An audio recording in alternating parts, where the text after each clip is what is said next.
Coucou les amis, j'espère que vous allez bien. Alors, heureuse de vous retrouver pour ce nouveau numéro. Euh, Déjà, bon, début de semaine, je ne sais pas si je l'avais déjà dit, mais je le redis. C'est vrai que je voudrais parler d'un sujet assez particulier et c'est pas vraiment dans mes habitudes, mais bon, on est dans un mood, dans un mouvement où on a besoin que les choses avancent, on a besoin que les choses bougent et on a besoin de veiller à impacter au maximum. Alors, il faut savoir que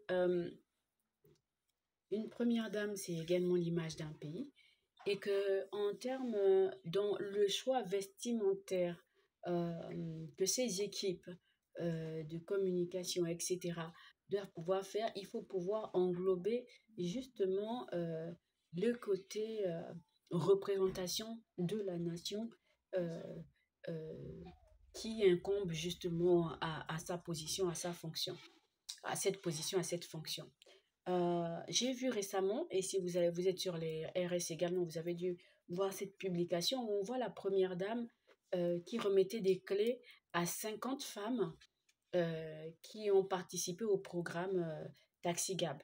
Déjà, pour commencer, c'est déjà félicité parce que c'est une très belle initiative de voir que ce soit la première dame qui remette justement ses clés à ces dames entrepreneurs-là. Euh, et félicitations aux lauréates également. Et vraiment, c'est on va dire une bouffée d'air, on espère, pour ces familles, pour ces femmes-là, et pour leur foyer, etc.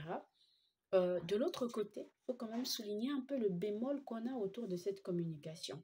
La première que je veux noter, je dis déjà félicitations aux équipes de communication aussi, parce qu'il faut se dire qu'en général, quand on vient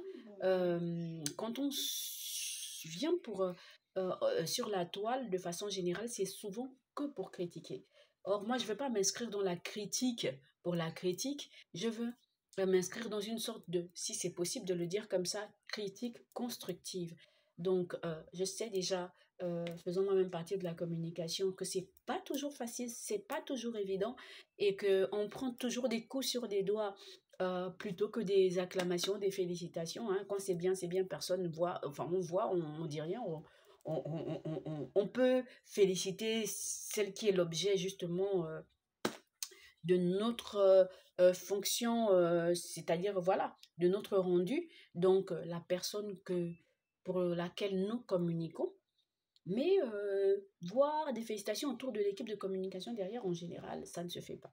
C'est le travail de l'ombre, il faut l'accepter. Par contre, lorsqu'il s'agit de critiques, tout de suite, on est à la première place pour dire mais c'est quoi ces équipes de com? Mais enfin, comment on peut laisser passer une telle erreur? Et etc., etc.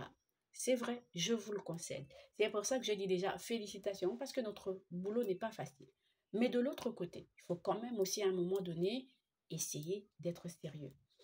Après, je ne dis pas que là, c'est l'équipe de communication, parce qu'en général, une personnalité, il y a tout un dispositif autour. Et parfois même, il y a des gens qui ne sont pas du secteur et du milieu qui viennent mettre leur grain de sel dans la sauce. S'il vous plaît, pourquoi vous faites ça?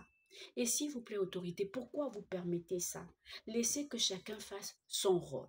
Sinon, si vous n'êtes pas content de vos équipes de communication, écoutez, affectez-les ailleurs et prenez d'autres personnes qui apportent un produit fini, d'accord, et qui est apprécié de tous. Parce que sinon, c'est chaud tout simplement. Pourquoi je dis ça?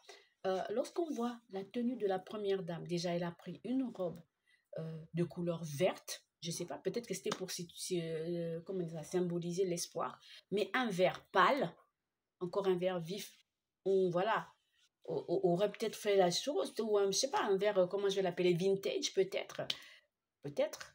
Mais la couleur parle déjà avec le type d'activité. Une couleur chaude aurait été la bienvenue pour symboliser déjà, même du blanc, ça aurait été bien, pour symboliser déjà le renouveau, l'espoir, euh, voilà, le nouveau commencement pour ces dames. Ça aurait été déjà un meilleur choix. Mais bon, vous avez opté pour le vert, pas mal. La robe, en plus, je pense, si je me souviens bien, un nœud devant. Les bras de la première dame sont aperçus, c'est pas trop grave, mais le rendu n'était vraiment pas ça. Euh, Peut-être un tailleur aurait été mieux, ou une robe, même si c'était une robe, mais au moins une robe, voilà, qui mettait vraiment en valeur sa silhouette, surtout qu'elle n'a pas une vilaine silhouette. Donc, on comprend pas vraiment la robe qui était presque trop grande, qui semble lui donner un peu du ventre. C'est vraiment le choix, on comprend pas. Vraiment, on comprend pas le choix. Mais bon, bref. Après, allons sur le geste. Alors, il fallait qu'elle ait les mains croisées comme ça et à ce niveau. Je vous rappelle rien, même pour les moins pervers parmi ceux qui sont sur la toile, tout le monde se rappelle du scandale Balthazar avec ce geste précis. Donc, pourquoi faire à une première dame ce geste? On ne comprend pas.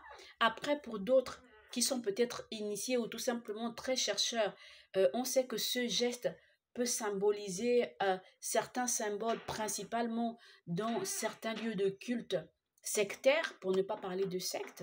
Euh, donc, pourquoi le choix de ce geste? Qu'est-ce qu'il signifie exactement? Est-ce que un geste comme celui-ci, espoir, victoire, etc., n'aurait pas été plus approprié? Bref, la vidéo est déjà trop longue. Je m'arrête ici. Je pose les interrogations. Si vous voulez, on en discute ensemble. Je vous dis à tout de suite pour une nouvelle vidéo.